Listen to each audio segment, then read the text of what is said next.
Au lieu de vouloir ressembler à un robot tout le temps bien calibré, dans le sens où la fatigue émotionnelle d'être fort tout le temps. La société moderne valorise totalement d'être fort à tout moment, ne valorise pas du tout et surtout enlève l'acceptation de la vulnérabilité.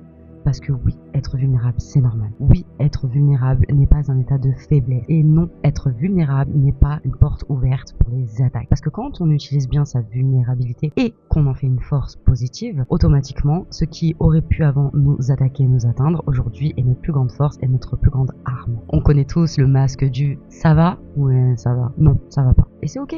C'est ok. Il y a une différence entre se plaindre et assumer que ça va pas parce qu'on essaie de chercher des solutions. C'est beau de dire que ça va quand ça va vraiment. Pourquoi on évite de dire ça va pas? Alors, ça dépend avec les personnes auxquelles on le fait, pas avec n'importe qui. Mais c'est vrai que parfois, ça fait du bien de pouvoir le dire à quelqu'un de confiance. Et pas faire en pâtir les inconnus, parce qu'ils y sont pour rien que ça aille pas. On a tous vu dans les transports ou dans des lieux publics des personnes exécrables en fin de journée ou autre, tout simplement parce que dans leur tête ou dans leur cœur, ça ne va pas. Mais c'est pas pour autant qu'il faut faire subir les autres. Et quand on en arrive à faire subir les autres, c'est que vraiment, la coupe est pleine et qu'on n'arrive pas à accepter le ça va pas. En gros, c'est l'acceptation de montrer ses failles, mais d'une bonne manière. Et là, je viens juste de faire une vidéo pour vous faire comprendre que d'être un humain, c'est la chose la plus belle au monde. Au lieu de ressembler à un robot sans émotion parce qu'on aspire à ça dans la société, vaut mieux être un humain avec des émotions diverses et variées et les accepter, les prendre en considération et ne pas les faire subir aux autres. Si tu veux plus de conseils, si tu veux des astuces pour comprendre tes émotions, savoir les digérer et surtout les donner aux autres, n'hésite pas à regarder le lien dans ma bio.